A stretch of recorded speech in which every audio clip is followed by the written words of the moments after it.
On dit quelquefois qu'à Paris, pas même un millier de personnes fait l'opinion publique. Vous êtes de cet avis? Je ne sais pas si on peut parler d'un millier de personnes, je le crois.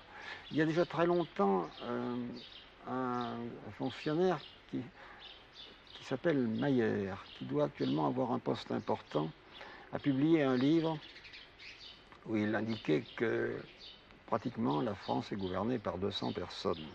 Son livre a été écrit et publié il y a 20 ans. Gouverner, c'est une chose. Faire l'opinion, c'en est une autre. Bien sûr. Il est bon de les lier. Des gouvernants attentifs et compétents Et intelligent. commencent à agir sur l'opinion. Donc, ça va des 200 aux 1000 et des 1000 aux 50 millions. L'opinion, on ne la fabrique pas comme on fabrique une automobile ou comme on fabrique quelque chose d'une usine. Les rapports entre l'opinion et ceux qui la préparent, qui la conditionnent, qui l'orientent, qui la combattent parfois, ou qui la suppriment, parce qu'on arrive même à avoir des secteurs entiers qui n'ont pas d'opinion, alors qu'ils en auraient, bien sûr. On arrive à les décourager au point qu'ils n'en ont plus. Les rapports entre les manipulateurs d'opinion et l'opinion ne sont pas des rapports de fabricants à fabriquer. Car l'opinion n'est pas entièrement amorphe, ni entièrement passive. C'est pourquoi, d'ailleurs, la manipulation, l'action psychologique a acquis de nos jours des progrès, a fait de nos jours des progrès extraordinaires et a acquis des techniques tout à fait nouvelles. Mais il ne faut pas dire, il faut dire simplement que il y a un certain nombre d'êtres vivants qui disposent des moyens d'information et d'action. Ce sont ceux qui ont accès aux médias, ce sont les écrivains, ce sont les journalistes. Ça peut être aussi les entrepreneurs de spectacle. Voyez-vous, avant la guerre, en 1939, au moment où la guerre était imminente, dans les salles de cinéma passaient des films héroïques, les Trois de Saint-Cyr, l'Alerte Méditerranée, etc. C'était pas plus bête qu'autre chose, mais enfin c'était quelque chose qui était fait pour.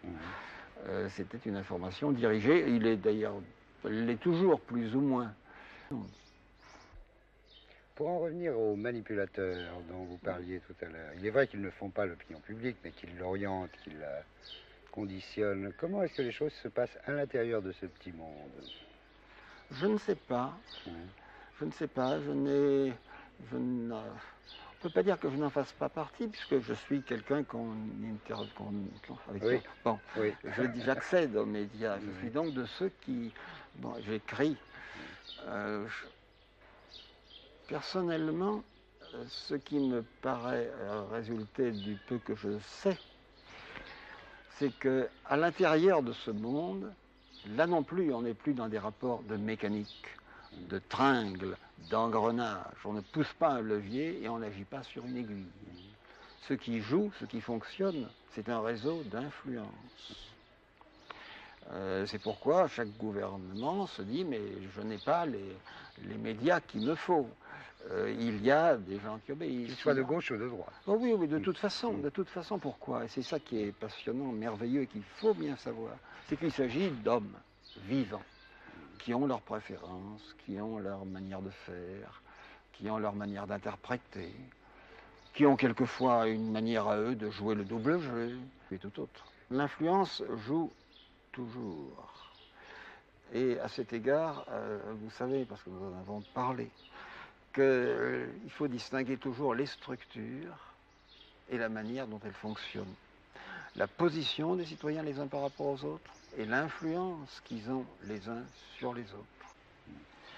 Mais donnons le maximum d'importance au constat. Et puis éventuellement, si des faits nouveaux ou qui ne cadrent pas avec la première idée qu'on a eue apparaissent, si par des recoupements on se rend compte qu'après tout, la personne qu'on a crue blanche est noire, ou grise, ou bleue, ou verte, eh bien, on modifie sa palette. Mais d'abord, le constat, au nom du ciel ou de la terre, de Dieu ou du grand architecte de l'univers, les constats. Bonjour à toutes, bonjour à tous, on est le 28 avril 2020. Et j'espère que vous tenez le coup, hein, tous et toutes. Voilà. Alors donc, en amont, vous avez eu les propos donc d'un ancien donc magistrat décédé en 1988 du nom de... Et là, ça y est, le trou. Serge Pfister Casamayor. Heureusement, donc j'ai mon attaché de production pas trop loin quand il y a les trous de mémoire. Et donc, ce magistrat rappelle donc une chose essentielle, les constats. C'est tout. Hein, on dresse un constat et on regarde donc si l'histoire, hein, la véracité de l'histoire, la véracité des faits. Bien. C'est concernant, j'explique tout ça, donc concernant l'affaire qui est en cours hein, pour destituer, donc, si vous voulez, les jésuites. Hein, c'est simple en fin de compte. Hein. Donc nous tentons à prouver donc, que ces gens-là, donc les jésuites, travaillent pour, si vous voulez, donc, pour le compte d'un chef d'État étranger, en l'occurrence donc le pape. Hein. C'est un chef d'État étranger, hein, le pape. Hein. Bien.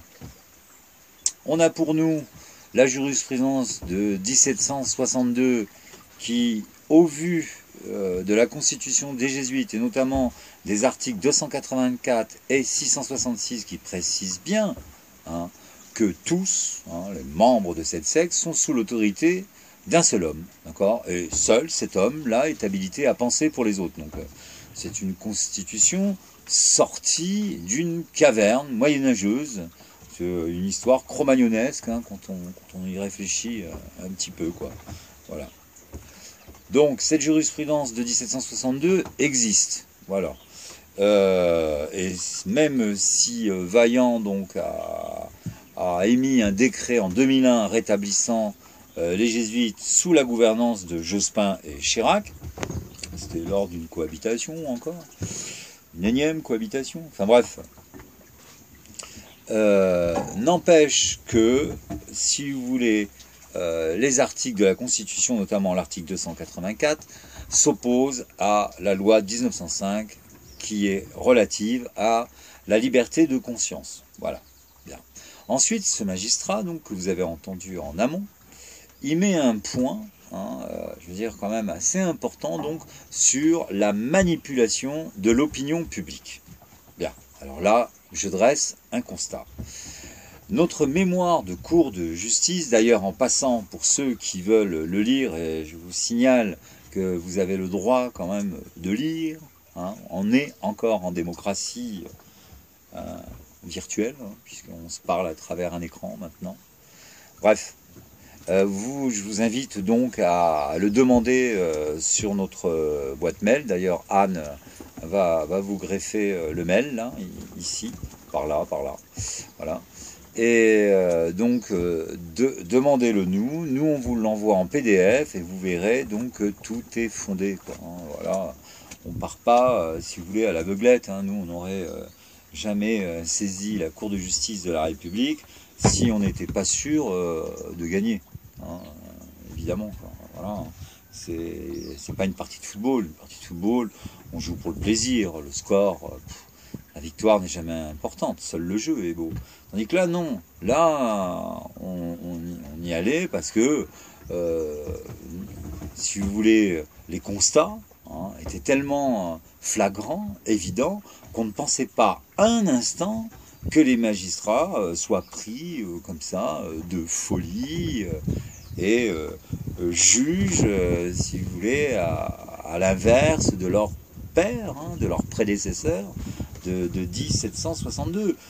De plus, je rappelle que les progrès de la neurologie, et notamment hein, par le biais de l'IRM cérébral, donc on peut, si vous voulez, aujourd'hui diagnostiquer l'absence d'activité dans le cortex préfrontal. Voilà. Alors, je me souviens que je ne dois pas taper du poing sur la table.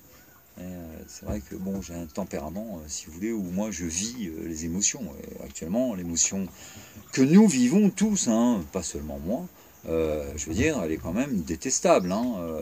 Vous vous souvenez, je vous ai montré les chiffres. Hein, la grippe tue jusqu'à 650 000 personnes. hein, et on nous confine donc pour...